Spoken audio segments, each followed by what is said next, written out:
Les yeux rivés sur l'océan et sur leur écran. Dans quelques semaines, les maîtres nageurs de Saint-Paul disposeront de nouveaux matériels pour surveiller les plages, des drones pour mieux repérer les requins. Ce matin, celui de la Ligue de surf a filmé un squale juvénile dans la passe de l'Ermitage.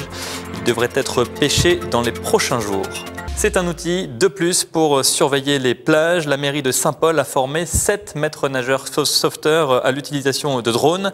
Elle s'est équipée de matériel pour environ 20 000 €. Cette surveillance des zones de baignade devrait être opérationnelle au mois de juillet. Fabrice Adrien. Ces images vues du ciel de la plage de Boucan datent de janvier dernier. Une expérimentation de surveillance à l'aide d'un drone est menée à ce moment-là. L'ayant trouvée concluante, la mairie a décidé de former ses maîtres nageurs sauveteurs afin de compléter son dispositif anti-requin.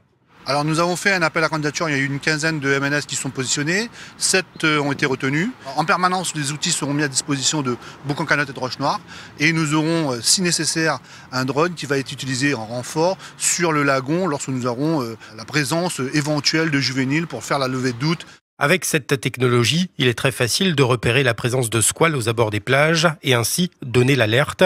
Les MNS devront travailler avec ce matériel, un Phantom 4. Le gros avantage de ce matériel, c'est qu'il dispose, comme on le voit à l'avant, de systèmes anti-collision.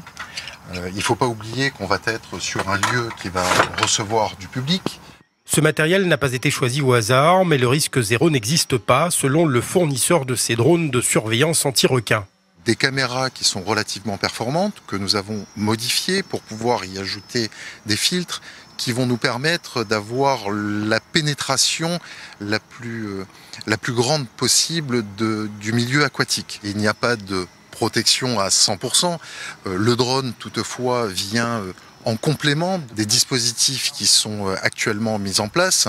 Suite à cette formation de télépilotes assurée par la société Drone Tech, censée démarrer à la fin du mois de mai, un examen du même type que celui passé par les pilotes d'ULM se tiendra au mois de juin.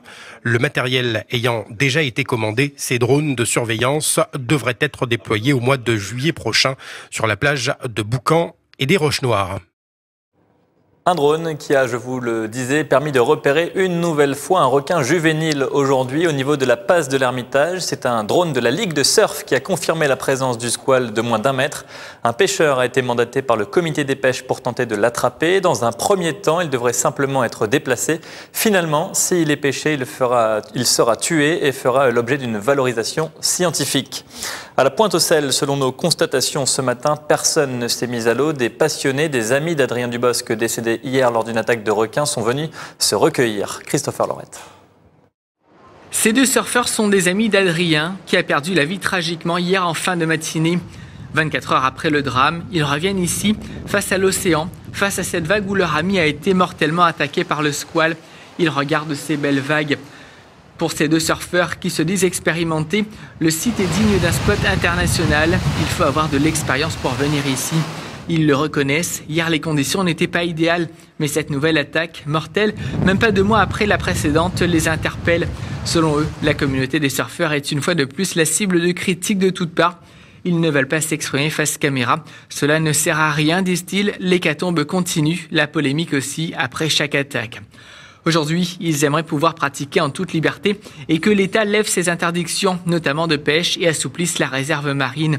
Ils affirment être conscients des risques, mais ne pas pouvoir se cantonner à une pratique limitée, selon eux, dans les zones où les filets sont en place, de manière occasionnelle seulement.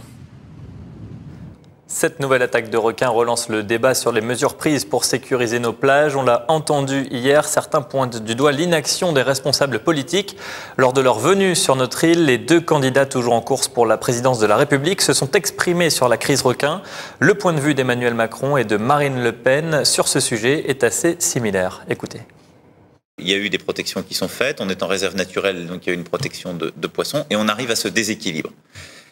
À la fois, il y a un problème de sécurité pour les Réunionnais et les Réunionnaises. Ensuite, il y a un problème qu'on appelle un conflit d'usage, c'est-à-dire qu'on ne peut plus exploiter le tourisme, on ne peut plus exploiter les activités sportives, en particulier le surf, la voile et toutes les activités balnéaires qui sont liées.